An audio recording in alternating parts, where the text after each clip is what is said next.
nakuja mbele yenu wakazi wa Majengo nikishukuru sana siku nyingine ambapo Mwenyezi Mungu amenijalia nije mbele yenu kutangaza injili yake.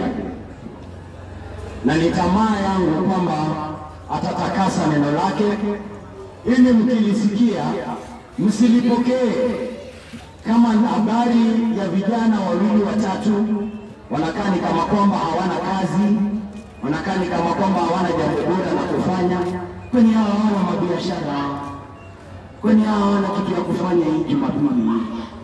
Naomba kwamba hili neno litakuja kwako si kama neno la vijana, si kama neno la wakazi wa Mombasa, si kama neno la washirika wa Pendo Huru Reformed Ministries ambayo tumetoka, lakini mlipokee kama neno la mfalme wa Mungu ajaye, mfalme ajaye ambaye jina lake ni Yesu Kristo, ambaye ametangaza neema yake na anaileta kwa dunia nzima ili mpate kuisikia.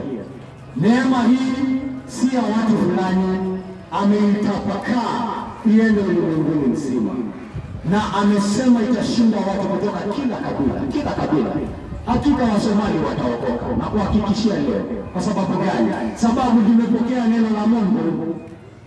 Hakika Waswahili wataokoka. Kwa sababu gani? Kwa sababu limepokea neno la Mungu.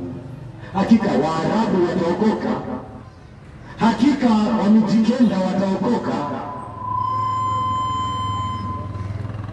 Mungu mwenyewe anafanya hii kazi.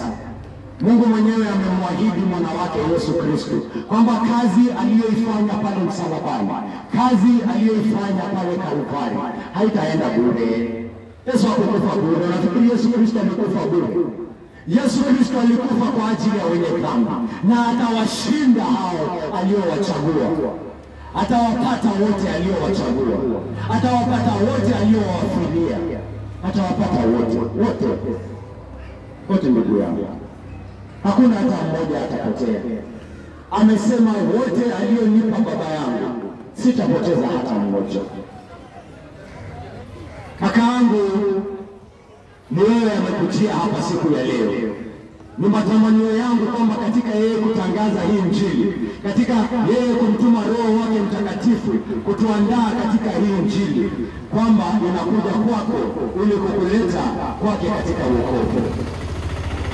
Na siku kuongezea hukumu juu yako. Unaposikia injili ya Yesu Kristo, unapowaza kuhusu maneno ya Yesu Kristo, na kwako yanakuwa ni mambo batili, yako yanakuwa ni mambo bure, yako yanakuwa ni mambo yasiyo na maana, kakangu na kuhakikishia ni hukumu umejiongezea. Hakuna kusikia injili bure. Injili uipatangi bure. Inakuja kwako bure ndio, lakini inakuacha na hukumu iliyoongezeka, ama inakuondoa katika hukumu ambayo tayari kwa juu ya kichwa chako. Nitakusomea habari ya mfalme kutoka kitabu cha Waefeso mlango wa 2. Anasema hivi: kwa habari zenu mlikuwa wafu katika makosa na dhambi zenu ambazo mlizitenda mlipofuata namna ya ulimwengu huu na za yule mtawala wa ufalme wa anga, yule roho atendaye kazi sasa ndani ya wale wasiotii. Sisi sote pia tuliishi katikati yao hapo zamani, tukitimiza tamaa za asili yetu ya dhambi na kufuata tamaa zake na mawazo yake. Na kwa asili tulikuwa wana wa ghadhabu kama mtu mwingine yeyote. Hii ni barua imeandikwa kwa Wakristo. Hii ni barua imeandikwa kwa Wakristo. Na hao Wakristo wanaambiwa nini? Ulimwengu ulivyo sasa, watu ni wafu katika dhambi zao. Ulimwengu ulivyo sasa, watu wanaongozwa na asili yao ya dhambi, watu wanaongozwa na tamaa zao za kidhambi, watu wanaongozwa na mawazo yao ya kidhambi. Na hii yote inawafanya wanakuwa watumwa wa Ibilisi. Wote ni watumwa wa Ibilisi. Ulimwengu huu mzima uko katika hiyo hali. Na wewe Mkristo, hata wewe ulikuwa hapo. Hata wewe ulikuwa hapo. Anasema hata wewe Mkristo ulikuwa mwana wa ghadhabu, ulikuwa mwana wa Ibilisi, ulikuwa mwana wa kutembea kulingana na tamaa zako.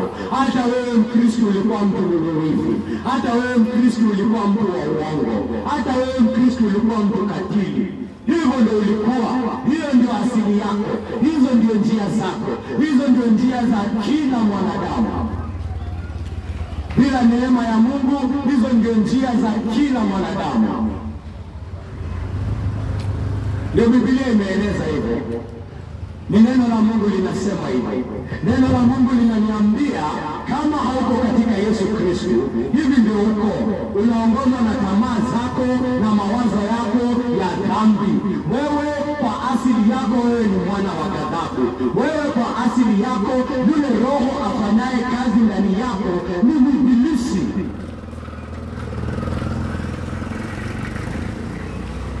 Neno la Mungu hilo ni kweli ama ni uongo? Ni kweli ama ni uongo? Kama si kweli, basi niambie ukweli ni nini. Kama hiyo sio kweli, niambie ukweli ni nini. Nataka unieleze hali ya ulimwengu jinsi ilivyo, imetoka wapi? Ulimwengu jinsi ulivyo imetoka wapi? Shida za ulimwengu zimetoka wapi? Shida zako, tamaa zako zimetoka wapi? Shida za kifamilia zimetoka wapi? Ukatili, uongo, kubakana hata katika mafamilia imetoka wapi? Wanaume sasa wanatamani wanaume wenzao, imetoka wapi? Mauaji left, right and center imetoka wapi? Imetoka wapi? Nataka unieleze filosofia gani unatumia kueleza ulimwengu. Ufisadi uliokita mizizi hapa Kenya. Watu wanakufa pale hospitalini, watoto hawana hata kitabu, watoto hawajalipiwa school fees, free primary education imego down the drain. Imetoka wapi hiyo shida? Mbona watu tuko hivyo? Mbona binadamu tuko hivyo? Huyo mwingine ndugu yake anayeako mgonjwa pale hospitalini, hataki hata kutoa shilingi moja kumsaidia. Imetoka wapi? Kuna mwingine amepata pesa hapa shilingi 200, ako na watoto 3 nyumbani, anaenda kula nyama choma baada ya hapa. Aende nyumbani kusema leo sijafanikiwa. Hiyo imetoka wapi? Hiyo imetoka wapi? Hiyo uchoyo imetoka wapi?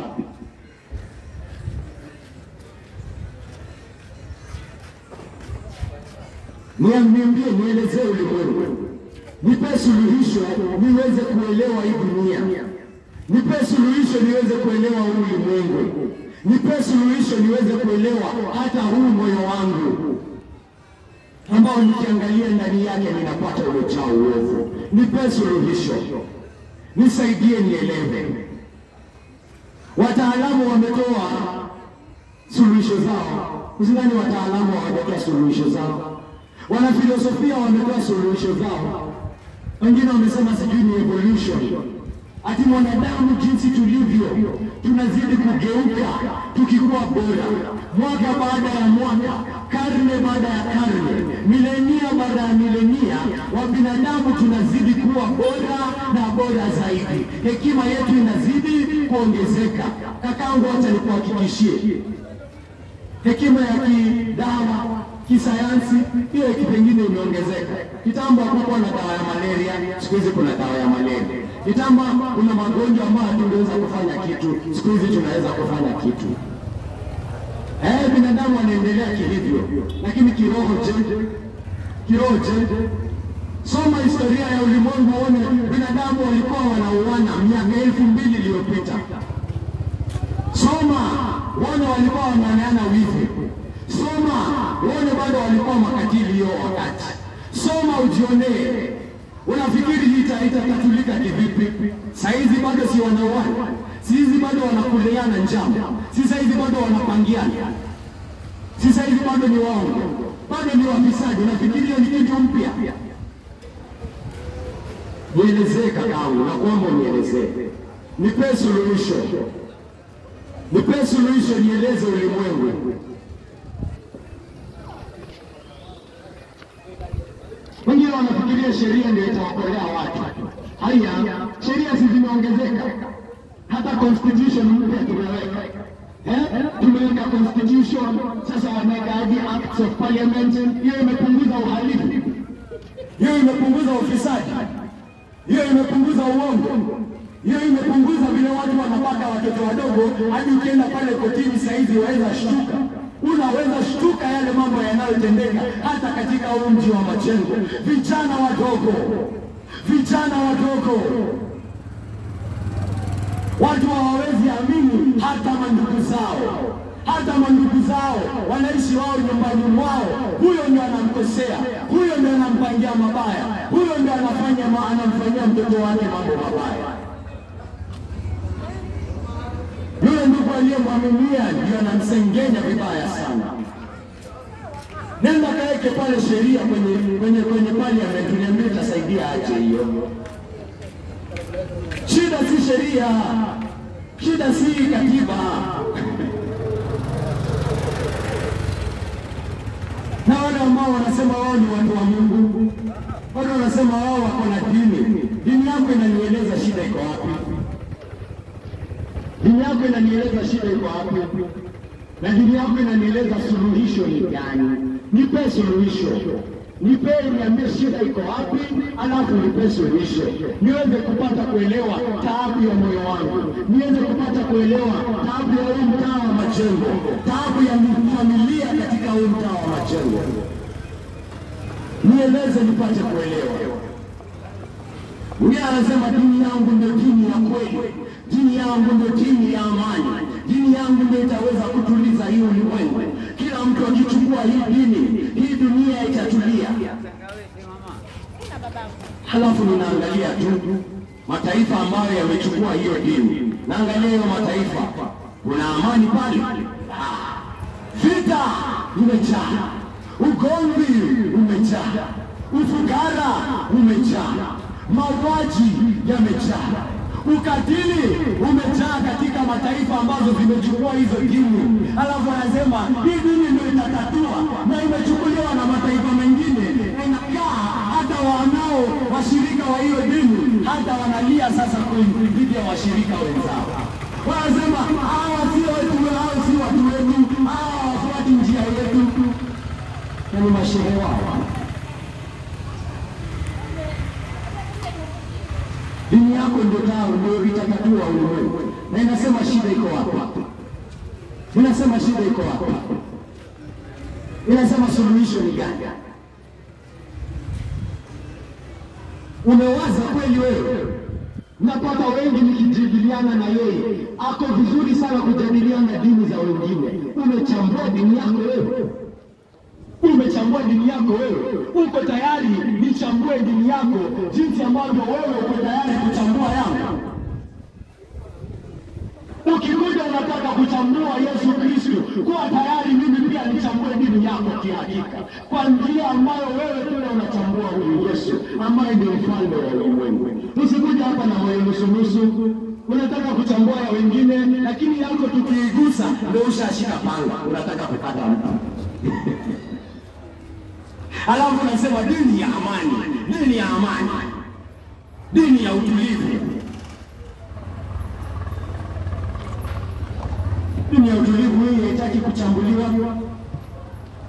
Mimi nakualika umwangalie huyu Yesu kwa moyo wa kweli. Mimi nakualika umchambue kwa moyo wa kweli. Si kwa moyo ambao tayari umekuja hapo, tayari ushaamua huyu Yesu si kweli, huyu Biblia tayari ni uongo. Umekuja hapo tayari ushaamua. Sasa ukikuja hapo na moyo kama huo, utaweza kumjua Yesu kweli? Utaweza kuona ushuhuda ambao umepandwa kwa sababu yake? Utaweza kuona kweli na moyo kama huo? Wengine wanaingia kubishana na mke wake, lakini akienda pale kubishana na mke wake ashaamua tayari, mimi ndio niko sawa, yeye ndio ako wrong. Hataki kusikia, hata katika kujadiliana na yeye ashaamua, mimi ndio niko sawa, yeye ndio ako kwa makosa. Sitaki kusikia, hakuna kitu atasema ambayo itaniconvince. Mimi nishaamua, mimi ndio niko sawa, yeye ndio ako vibaya. Hakuna kitu utasema. Utaweza kuelewana na mtu kama huyo? Utaweza kuelewana na yeye? Utaweza kupatana kweli? Mtaweza kujadiliana kikweli? Hakika kangu na kuhakikishia hakuna kazi unafanya hapo. Huyo ni ahubiriwe, huyo ni aambiwe ukweli tu. Ajaambiwe ukweli, ukweli tangazwe kwake, aisikie.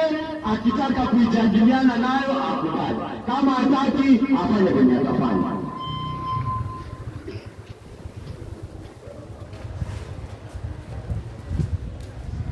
Nakuuliza tena kakaangu, suluhisho ni gani?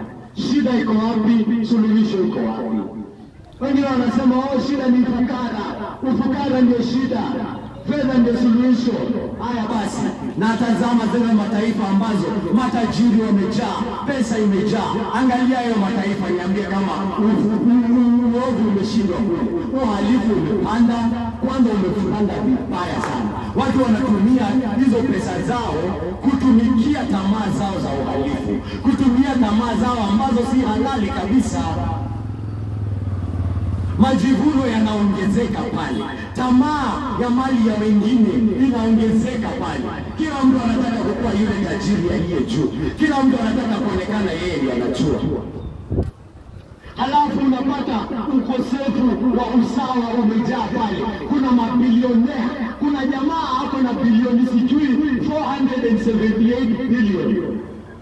Kakangu, unafanya nini na 478 billion dollars? Unafanya nini na pesa yote? Nakwambia hata upewe miaka, hata upewe maisha 3, maisha 4, maisha 10, 478 billion unatumia aje?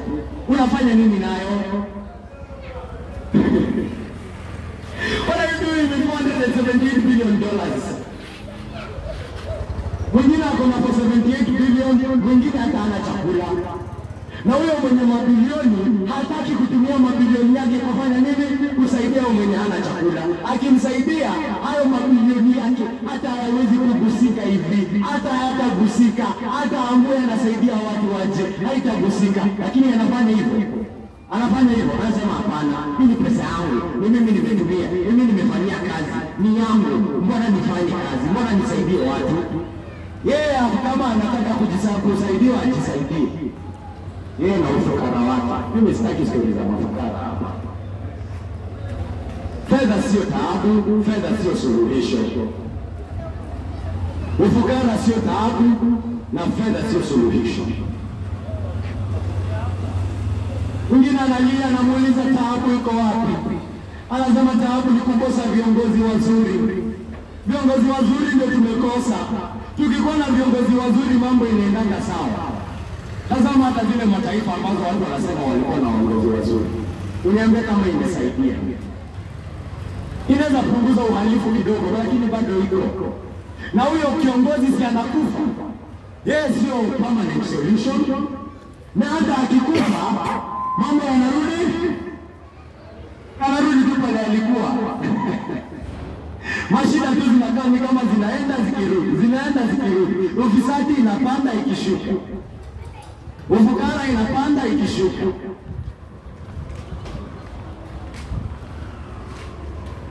Haya, nadhani tatizo ya ulimwengu ni kuwa na viongozi wazuri. Viongozi wamekuja wengi sana, wenye nguvu, wenye hekima, wenye uwezo, na ulimwengu bado uko vile vile. Mauaji, ufukara, wivu, tamaa mbaya, yote yamejaa. Nieleze taabu iko wapi na suluhisho ni gani? Nakwambia kakangu, Biblia inakuambia taabu ni gani na suluhisho ni gani, na ndio hii nilikusomea hapa. Inasema taabu ni moyo wa mwanadamu, asili yake ni dhambi. Moyo wa mwanadamu uko hivyo, amezaliwa hivyo, anakuanga hivyo. Mtoto mdogo afunjwangi kukuwa mchoyo, tayari mshamnunulia huyu mwingine anajamaa, nani umenunulia huyu? Mbona si mimi? Anamwonea ndugu yake vipi? Nani alimfunza hiyo? Amezaliwa hivyo, ako na tamaa mbaya, ni asili yake, yuko hivyo. Umezaliwa hivyo, hizo ndio njia zako, hizo ndio mindu zako, umekuwa mateka wa hizo njia, hizo ndio hata furaha zako. Walimwengu furaha yao ni dhambi. Anakaa chini anafikiria venye mitakatakata mkopo, ndio wengine wamefika hapa. Wengine wanafikiria venye wataiba mwanamke wa mwingine. Analala hivi, hata yuko pale anasali, anasema anasali, lakini moyoni anamtamani mke wa jirani. Anapanga venye atamwangushia mke wa jirani lugha. Hizo ndio furaha zake. Hizo ndio mambo zinamchangamsha. Hizo ndio mambo zinamfurahisha. Tamaa zake ndio zinamtuliza roho. Tamaa zake ndio furaha yake. Hakuna yeyote atendaye dhambi kwa kulazimishwa. Unatenda dhambi kwa sababu ya tamaa zako. Biblia inakueleza hivyo. Na katika wewe kufuata tamaa zako, wengine wamefika katika hali ambayo wamegeuza mambo ambayo ni maovu. Wanasema sasa hiyo ndio mzuri. Unakuja hapa Kenya unaambiwa, unaanzisha biashara bila kuwa fisadi. Hakuna anayefanya biashara bila kuwa fisadi. Kama unataka kuwa na faida, ni ukuwe fisadi. Sasa amefanya mambo maovu ya kuwa ni mema. Amegeuza mambo maovu yamekuwa ni mambo mazuri. Anasema hapana, uko tamani wanawake si kitu mbaya. Kaka, mke wa mwenyewe. Tunakwanga hivyo sisi ni wanaume. Shida si mimi, shida ni mwanamke ajifunike yeye. Mimi sina shida, akijifunika mimi sitatiziki. Shida ni mwanamke ama ni wewe tamaa zako? Watu wa dhambi yako wapeleka kwa mwingine.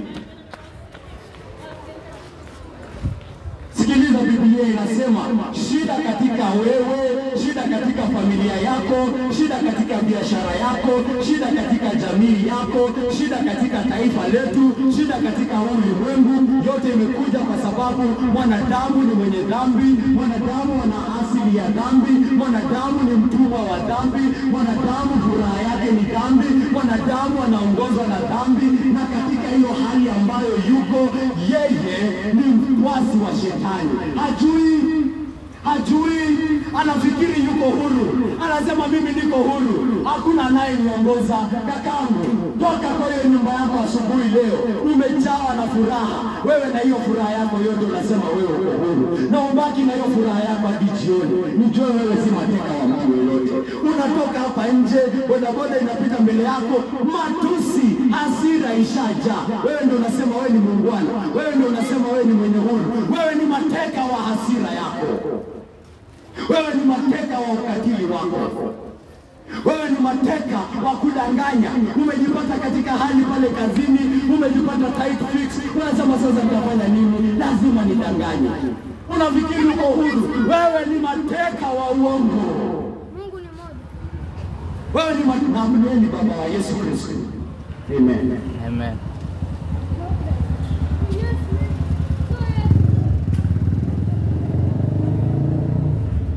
Ni mateka wa uongo, ni mateka wa dhambi. Hiyo ndio shida. Biblia inakwambia ndio shida iko. Ndio maana hata viongozi wakuje, bado mashida inabaki. Ndio maana hata watu wapate pesa aje, bado shida inabaki. Ndio maana hata watu waseme ati hii dini ndio njia, ati ndio dini, watu wakifuata taifa ikichukua hii dini, bado watu wanauana, bado watu makatili pale, bado watu ni waongo pale, bado mauaji yanaendelea pale. Kwa sababu gani? Tatizo halijatatuliwa, ambayo ni asili ya mwanadamu ambaye ni mwenye dhambi, ambaye anaongozwa na dhambi, ambaye ni mateka wa dhambi, ambaye sasa amekuwa mfuasi wa shetani. Hajui, anafikiri yuko huru, anafikiri yako sawa, na anaelekea motoni. Anasema mimi ninasali, mimi ninafunga, mimi sijakosa sala zangu, mimi niko sawa. Mateka wa uongo, mateka wa kutamani wanawake wa wengine, mateka.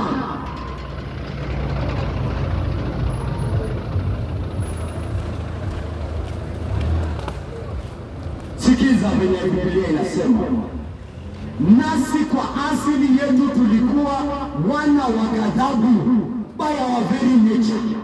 That is who we are. Hata mimi Mkristo ninayekuja hapa, hii barua imeandikwa kwa Mkristo. Inakwambia wewe Mkristo, unajua ulikuwa hivyo.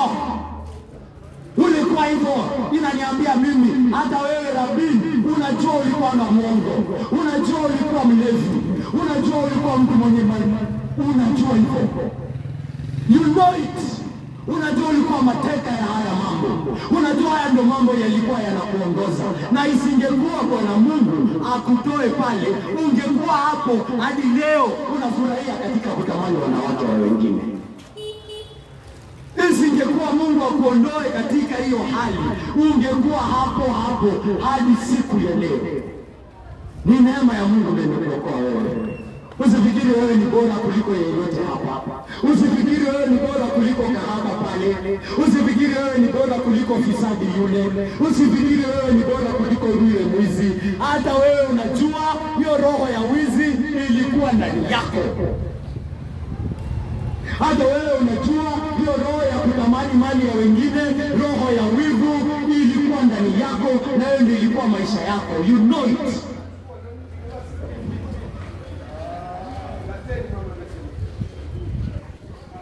Na isingekuwa Mungu akuokoa, hakuna kitu ungefanya. Ungeoza zaidi. Ungebaki ukifuata tamaa zako hadi siku ya leo. Ungeendelea kuwa mateka wa shetani. Sasa wewe shukuru Mungu kwa sababu ya mkono wake wa rehema. Sasa nikikueleza taabu, nikikueleza shida iliyo wapi, basi acha nikupe suluhisho. Na sivyo sitakuwa nimekusaidia. Sasa kama asili yako ni asili ya dhambi, kama asili yako ni asili ya dhambi, kuna kitu chochote unaweza fanya? Hakuna kitu unaweza fanya. Hata maombi yako yamechafuliwa na hiyo dhambi yako, kwa sababu hiyo ndio asili yako. Unaomba kwa nini? Kwa sababu ya tamaa zako. Ni tamaa zako ndio zinakupeleka kuomba. Nafikiria ni sana. Kwa nini unasema mimi ninafunga? Hata kufunga kwako imechafuliwa na unajisi wako. Ndio maana wengine wanafanya mambo mazuri ili wafanye mambo mabaya. Wanafanya mambo mazuri kama license ya kufanya mambo mabaya. Kwa sababu gani? Imechafuliwa. Hakuna kitu unaweza fanya. Niugundue hivyo. Niugundue ni lazima yule mwenye hana uchafu wowote afanye kitu, anifanyie mimi sasa. Na sivyo mimi kivyangu, I am lost. I am gone. I am dying. Hakuna kitu mimi ninafanya kivyangu. Isipokuwa Mungu anyoshe mkono wake wa rehema, ulimwengu utaangamia. Isipokuwa Mungu anyoshe mkono wake wa rehema, kila mwenye dhambi ataangamia. Isipokuwa Mungu anyoshe mkono wake wa rehema, tutapotea sote katika dhambi zetu. Na hii imefanyika. Mkono wa rehema umenyosha kwako siku ya leo, na Mungu ambaye amemtoa mwana wake wa pekee, ametoa mwana wake wa pekee kwa ajili ya ulimwengu, aupatanishe ulimwengu uliochafuliwa na dhambi, aupatanishe ulimwengu ulionajisiwa na dhambi. Anakuita wewe leo akupatanishe wewe mwenye dhambi katika Yesu Kristo.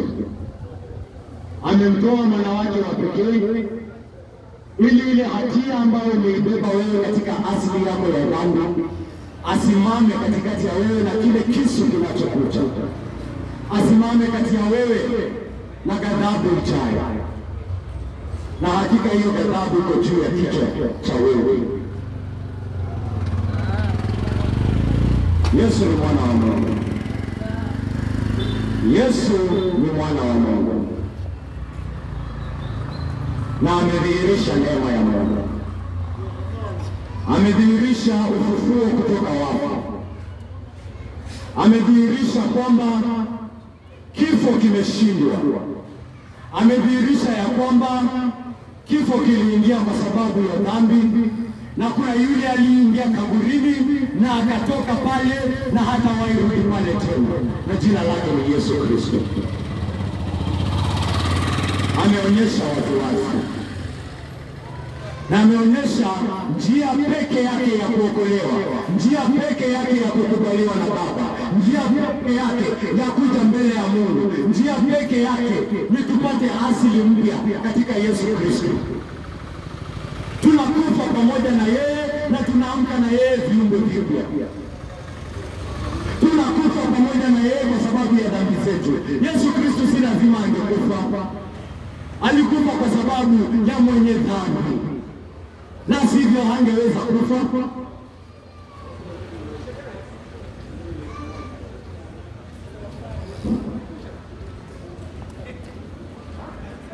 Na neema hii imenyoshwa kwako siku ya leo. Mkono huu umenyoshwa kwako siku ya leo, upate kushikilia. Hakuna njia nyingine. Neno la Mungu linakuhakikishia hakuna njia nyingine. Ulimwengu huu bila Yesu utaangamia, na utaangamia. Moto unakuja kubatiza ulimwengu upya, na njia pekee ya kuokolewa ni kuingia katika safina iliyofanywa ambaye ni Yesu Kristo. Nuhu alipewa miaka ya kuhubiri kuhusu gharika iliyokuwa inakuja, na akatangaza, lakini binadamu wakapuuza. Wakaambiwa njia ni moja, gharika inakuja na njia ni moja, niingia kwa hii safina. Wanasema hapana, ikikuja sisi tumetengeneza boats, tuko na boats zetu tumezitengeneza, sisi tutakuwa sawa. Wengine wanasema hapana, hakuna gharika inakuja. Wengine wanasema hakuna shida, tutapanda milima mahali ambapo hiyo gharika haiwezi fika. Waliongea wote, wakamkejeli Nuhu, wakamchongoa Nuhu, wakamdharau Nuhu, hadi ile siku gharika ilikuja. Hiyo ndio siku watu walipisha. Wende siku watu walipisha kwa hiyo safina, wakisema fungua mlango. Mimi nawaambia gharika haikuji tena, sasa ni moto. Kuna moto unaokuja, na njia pekee utakaokolewa kwa hii moto ni moja. Si 5, si 7, si 10, ni moja, na ni mwana wa Mungu. Ni aliyeshuka kwa ajili ya wenye dhambi, ni aliyekufa pale Kalvari, ni aliyejitolea kwa ajili ya wenye dhambi, na ni Yesu Kristo. Ni Yesu Kristo, na ni Yesu Kristo peke yake. Jiokoe kakangu, jiokoe dadangu, jiokoe mama yangu, jiokoe mzee wangu. Njoo kwake Yesu.